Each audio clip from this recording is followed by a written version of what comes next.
Cool. We're live.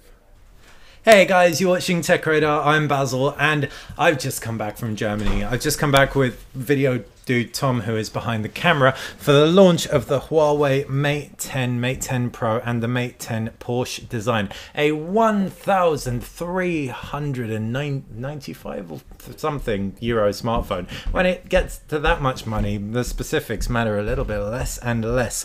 But what we have today is the Google Pixel 2 and the Mate 10 Pro. 24 hours with this, like 5 days with this. I'm here to take some of your questions and to generally run through my experiences with both of these phones. So first off, a quick shout out to everybody in the room. Hi Rafal. Nihad wants to know roughly how long this podcast type video show will be. It's going to be 13 minutes. So first off, we've got Vincent Law. How's the camera set up on the Mate 10 compared to the Pixel, especially in low light? So I'll do a quick run through of the specs on here. The Pixel XL and the Pixel 2 have the same camera. So the Pixel 2 and Pixel 2 XL have a 12 megapixel camera that has nice big pixels, optical image stabilization, and I'm just going to ruin the surprise. This is the best smartphone camera around, in my opinion. You just point it at something, take a picture, and it will take excellent shots. Its low light performance is really good. It doesn't over process images, and the background blur portrait mode is really solid as well. So that's how that fares. But the Huawei Mate 10 Pro that I've been using is impressive in its own right and in a different way.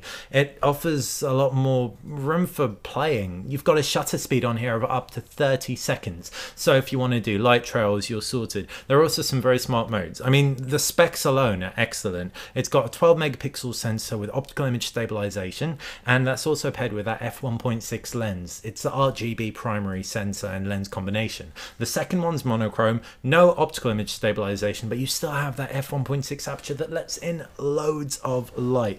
And what you can also do is do stuff like HDR night mode. It's not called that, but what it does is it takes a long exposure at night and it will overlay all of the shots in order to have no blown out areas, but be able to pull detail that's imperceptible to the human eye. Really enjoying the Mate 10 Pro so far.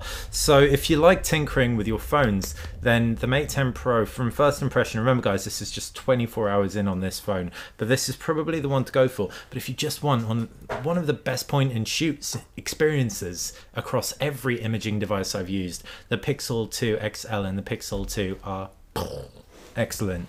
Right, let's see what else you guys are saying. DJPRS, good evening sir to you too. Sarthak, hey mate. What else have we got?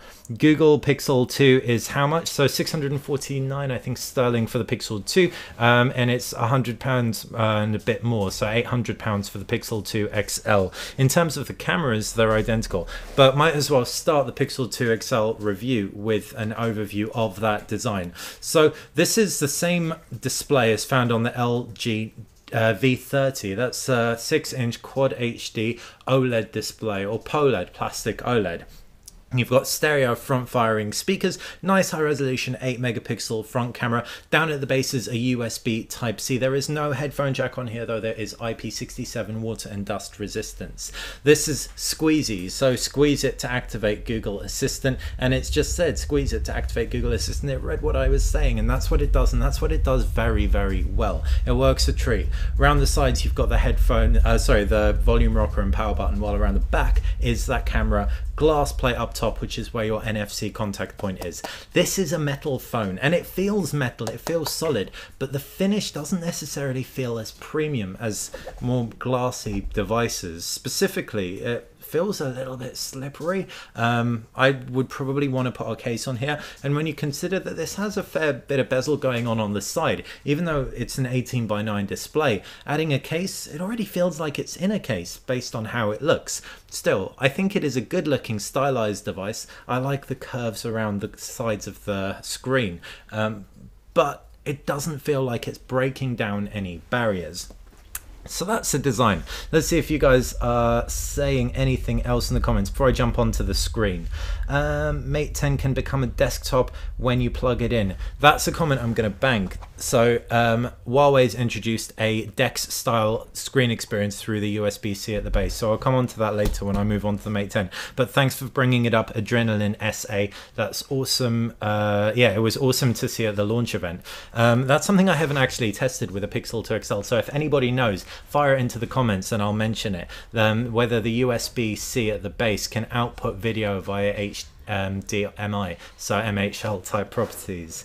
Right, let's see what you guys are saying. Hi from Thailand, and your name is in Thai, so I therefore cannot read your name, but what I can do is wave back to you.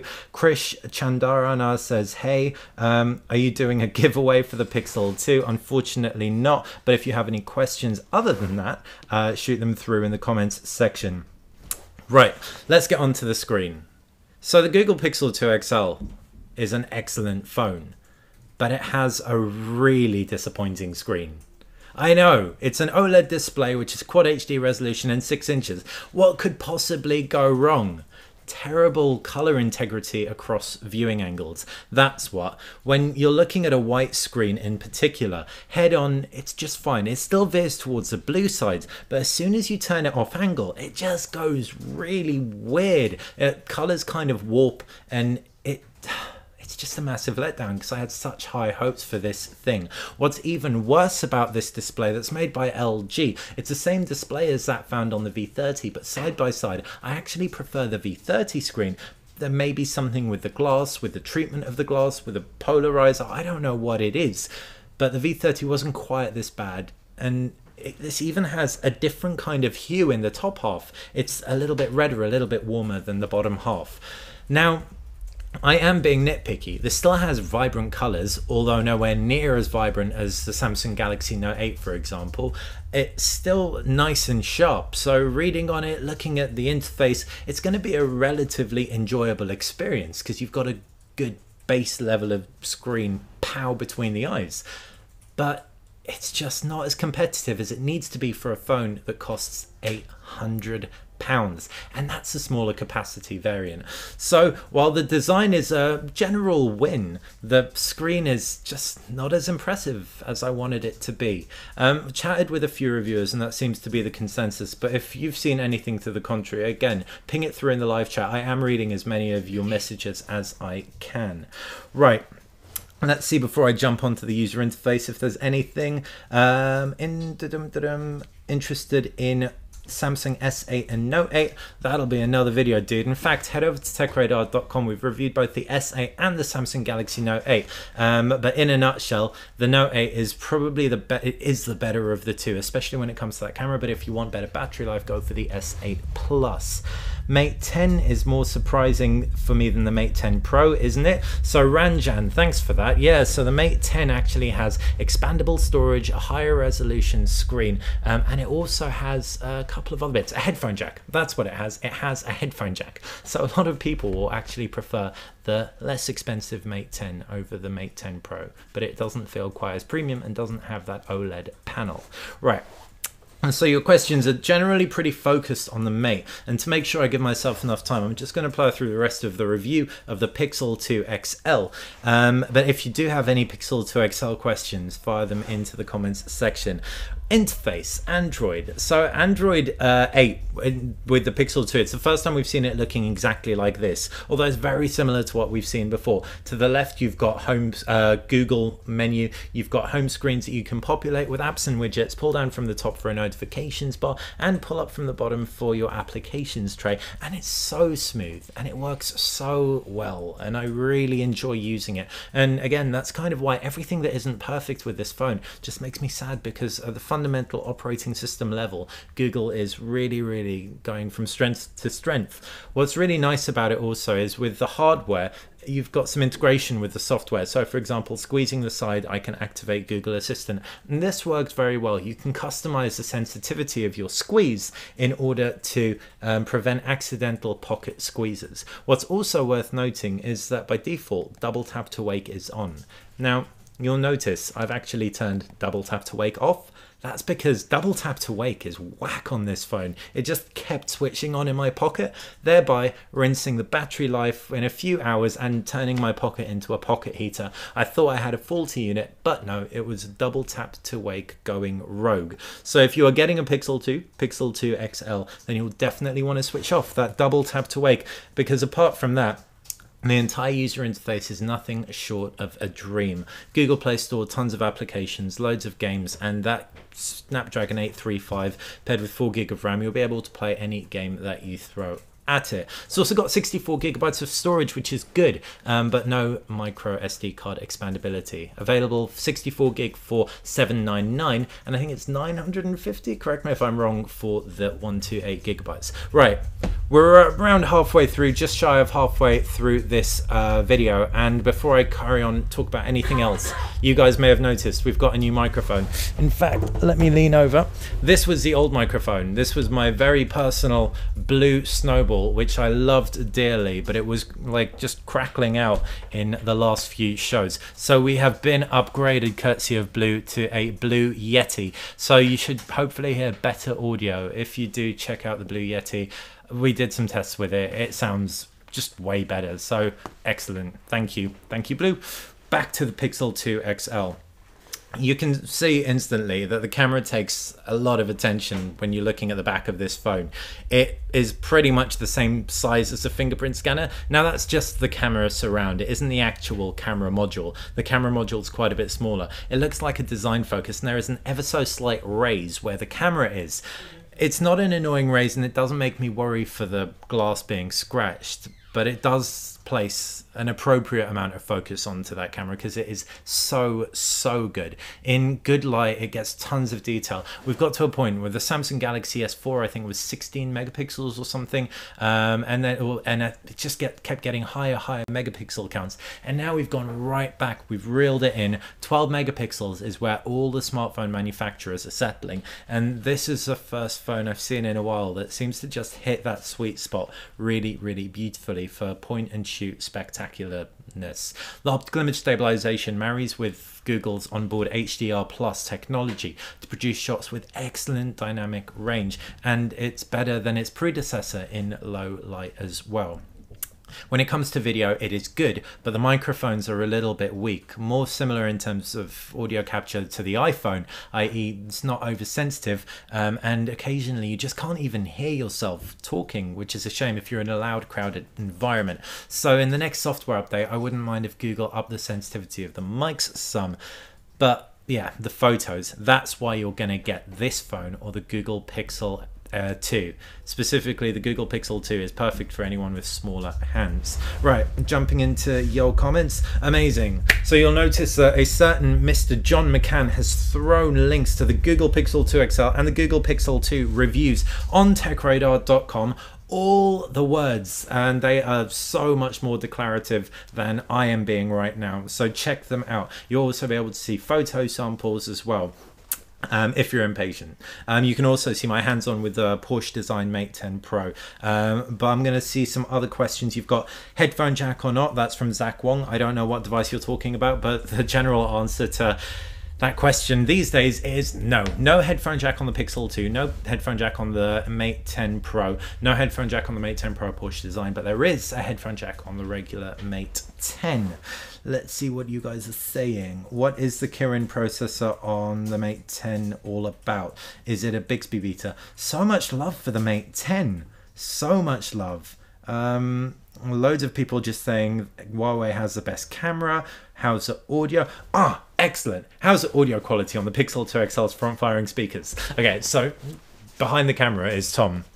And I literally just got him to close his eyes while I was like playing this Pixel 2 XL and an iPhone, some like really corny 80s music, just constantly swapping between them. And everyone in the room concluded that, wait for it, any Android fans out there? The Pixel 2 XL has better speakers than the iPhone 8 Plus. Oh yeah, the iPhone 8 Plus has such good speakers, but the Pixel 2 XLs are deeper. They sound like they just resonate a little bit more. They might not have as much penetration, that just thwacks you between the eyes, but the piercing quality in the iPhone speakers is just that bit less enjoyable as well. So Excellent multimedia chops for that. And if you're okay with the screen, go to a store, check it out. And if you decide to yourself, do you know what? Basil is just making a mountain out of a molehill. That screen's fine. I would happily play a game, watch a movie on here without headphones, and that kind of lends to compensate for the lack of headphone jack. But still, if you don't want to annoy everyone within like 10-meter radius of you or more, plug in headphones or Bluetooth headphones via Bluetooth plug-in. Anyway, let's read more of your questions now. Interested in the MacBook on your lap? Does it have a touch strip? No touch strip.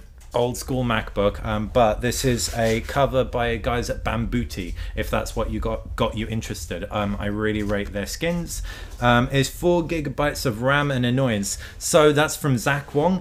So 4 gigabytes of RAM paired with 64 gigabytes of storage paired with the Snapdragon 835 in the Google Pixel 2 and 2 XL have not given me any slowdown whatsoever. I did game on it quite a bit, but I didn't multitask a huge deal, and I didn't do much split screen multitasking beyond an initial stress test, so it didn't annoy me at all. If you've used the device with 4 gig of RAM and it like just crumbles in your usage, fire your scenario into the comments, because I am really curious to find out better ways of stress testing a phone. But we do generally put phones through like a fair few tests, and 4 gigs usually plenty. The only time I did have any slight glitch out was with an emulator on here for a 3D console, and emulators aren't even sanctioned, so I was just super impressed, and it benchmarks like a champ.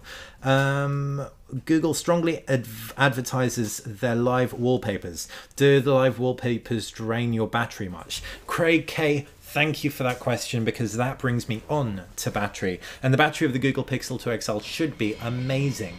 It is a 3,500 and something milliamp battery. I think it's 3,530 or 40.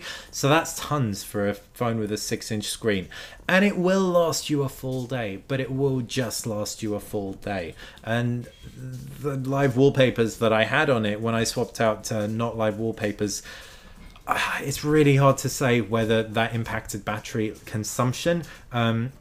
I think it largely depends on how much screen on time you have in general, but I found with them and without them I was still getting a full day and still needing to charge. The difference will probably be between 5% or so, if there is a difference at all. So sorry I can't be more affirmative with that specific use case, but the live wallpapers do look cool, and I can understand why Google was banging on about them. Mate 10 versus S8. Mate 10, Mate 10, Mate 10. All your questions are about the Mate 10, so I'm gonna wrap up the Pixel 2 XL review with a nice concise roundup. This is the best camera phone on the market in my opinion. It's also a good looking phone that's well put together, and is the only way you're going to get stock UI, Android UI in your smartphone with an 18:9-inch screen, front firing speakers. There's a lot to love, but just know it isn't perfect. You're paying a lot of money for a screen that just isn't as good as the competition, and the lack of headphone jack expandable storage might drive you crazy. But remember, you're also getting 3 years of unlimited cloud storage with Google Play services. So that's your photos specifically and your videos, even up to 4K resolution. So hopefully with that information you feel more informed to make a decision as to whether you want to pick up one of these phones. Would I lay down the cash for it right now? I might on contract if I was a stock Android fan, or I just wanted the best camera around, but I probably would be very hard pressed to pick it up offline at its current cost. Yeah, unless the camera was a be-all and end-all for me. And now I've conceded. We're going to talk about this. This is the Huawei Mate 10. I'll do a quick run through of the, or Mate 10 Pro, sorry. I'll do a quick run through of the specs as I did with the Pixel 2 XL. You've got a 6-inch screen again, but unlike the Quad HD Pixel 2 XL, this is full HD.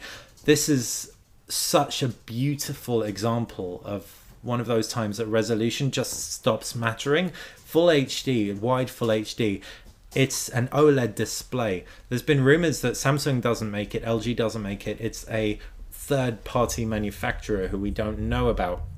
But you know what? It looks excellent. It's deep, it punches, it pops. It's not going to be quite as on point as a Samsung display. You kind of have to review Samsung displays in something of a bubble, but it's much better than the Pixel 2 XL side by side from viewing angles to color integrity. You've got a front 8 megapixel camera, no fingerprint scanner below the display, so you've got it all around the back. It is a gesture supporting fingerprint scanner, so you can pull down your notifications tray with a swipe down. 2 cameras, like I said, 1 RGB, 1 monochrome. It's got stereo speakers as well, just like the Pixel 2 XL. It has a bottom firing and a front firing stereo speaker, and guys, you've got an infrared blaster at the top of the phone. So sorry if we were having any audio issues there. All fixed? All fixed. Amazing. So yeah, you've got an infrared blaster at the top of the phone, which is cool. So it can double up as a TV remote control.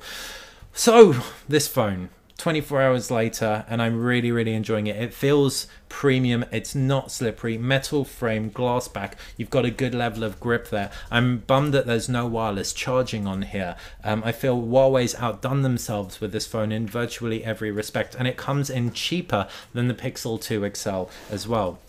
And that's like why I'm really impressed, because if you ask me right now, which phone would you rather be using?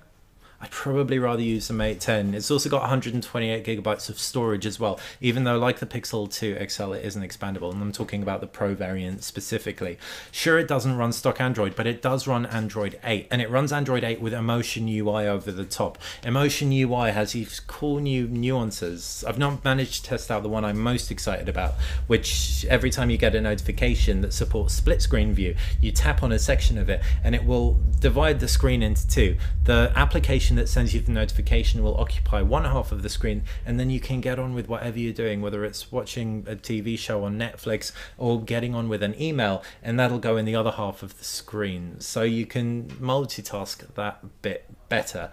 Okay, so that's an overview of this phone. It's too early to call a review on it, so the rest of this show is pretty much going to be me focusing on your questions. I just realized I've actually still got my passport in my pocket. Literally jumped off the announcement for this plane from Munich onto this couch for you guys. Let's see what you're saying. Right, we have a whole load of comments, so I'm gonna give me a second, just scan over them.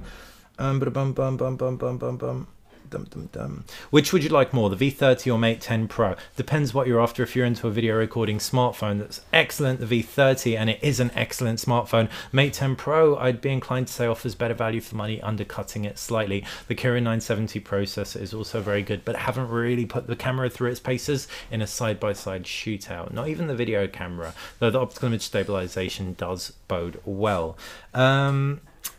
AI on the Pixel 2 versus Mate 10. So Abdallah Simeda asks about the AI on the Pixel 2 and the Mate 10 Pro.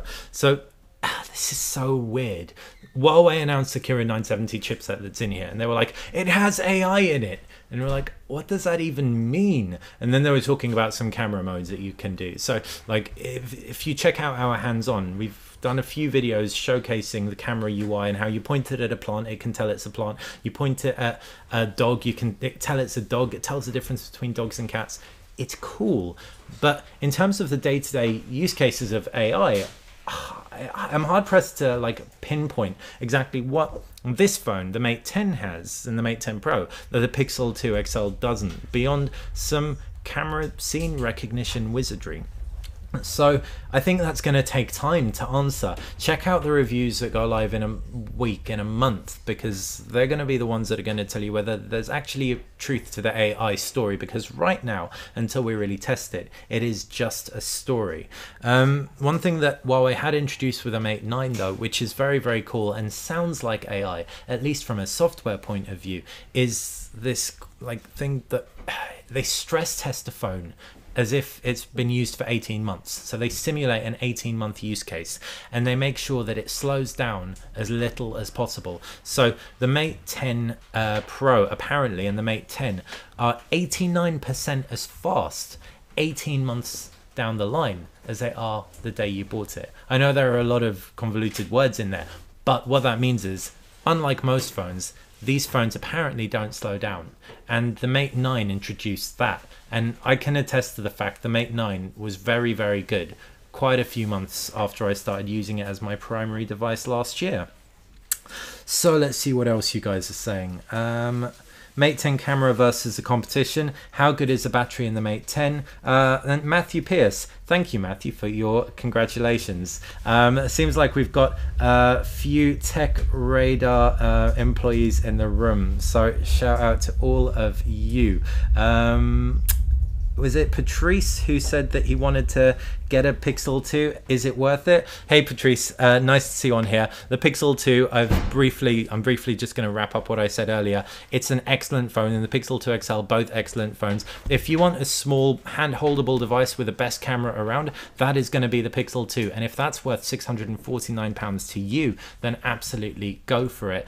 But if you want the overall greatest big phone in the world, then yeah, you may want to look elsewhere, because while the camera is really important, you also do have to factor in the screen and that storage story. Expanding your storage is priceless to some people. You guys are now asking loads of questions about the Pixel 2. You're driving me crazy. When I was talking about the Pixel 2, you wanted to know about the Mate. When I was talking about the Mate, now you're talking about the Pixel 2. Right, but Zach Wong, you're a trooper, because you're sticking to the category of Mate 10 and you're asking Mate 10 or OnePlus 5. So the Mate 10 is a better phone than the OnePlus 5. I'm going to throw it out there. It's got better specs, it's got better design, it has a better screen look and feel, also an OLED display, but it has that 16:9 aspect ratio. But it is a much more expensive phone. It costs £200, £300, wow, £300 more than the OnePlus 5, which you can pick up I think for $449. So if £300 is worth it, then you can justify that cost, then get the Mate 10 Pro. If you're talking about the regular Mate 10, then the Mate 10 regular is £100 more than the OnePlus 5, and it's really good. It's really competitive there, and I'd probably opt for the Mate 10 personally, just because with me, Huawei's shooting modes and having optical image stabilization on the camera is excellent. But yeah, the OnePlus 5 is just the absolute champion when it comes to value for money, combined with power in that chipset. Up to 8 GB of RAM. Okay, is it Daydream compatible? What's the Geekbench score? That's from Evil Core. It's not Daydream compatible. So the reason Huawei says the Mate 10 and Mate 10 Pro aren't Daydream compatible is because the Kirin 970 chipset hasn't been approved by Google for Daydream. So no, not officially, but it will be cardboard ready if you just want to try that. And you could try it with a Daydream headset. Actually, it loaded up, because I did phone clone. Anyone who doesn't know, there's something called phone clone, which lets you copy the contents of your old Huawei phone to a new Huawei phone, and I phone cloned it, and the Daydream application works on here, but I haven't actually put it through the full setup, so it might bug out part way down the line, but I will do that. So if you comment, I'll make a note to reply to you on that one once this video goes live. Which screen do you prefer, V30, Mate 10 Pro, or S8? S8 followed by Mate 10 Pro followed by V30 in order. So the S8 and Note 8 have the best screens around. Geekbench around 2.2 score, and 2.2 was 160 something thousand. It basically came way above everything except for the iPhone. In short, you're going to get a flagship experience from this, and the Geekbench was 6,000 and something. I did them, but not on this device, and I've since factory reset it, so I don't have that information to hand. But true flagship. But in the same breath, it isn't blowing the iPhone out of the water. So the new Kirin 970 chipset is good, but from a power perspective, it's going to be good enough without blowing any minds. But there's nothing really in a smartphone ecosystem at the moment that can test a phone to capacity, at least not stuff we'd use day to day. So with 6 GB of RAM on here, and even high mid-range chipset, you'd be absolutely fine, and this chipset is definitely better than high mid-range. So Nadal Hannah says, since Google supports software updates to 3 years and its updates always make it better, I don't really trust Huawei with its software. So Nadal, thanks for that. It's a really fair point. If someone just wants guaranteed software updates, then the Google Pixel 2 and Pixel 2 XL are your only way to go. I have a Samsung Tab S3, which is still running Android 7, I think, or like, yeah, and it just hasn't even had a refresh. And like Samsung with their tablets are incredibly bad with their software updates. They're better on their phones, but Huawei, oh, actually Huawei's reputation is getting better. They've updated the Mate, last year's Mate, I think, to Android 7 or maybe 8.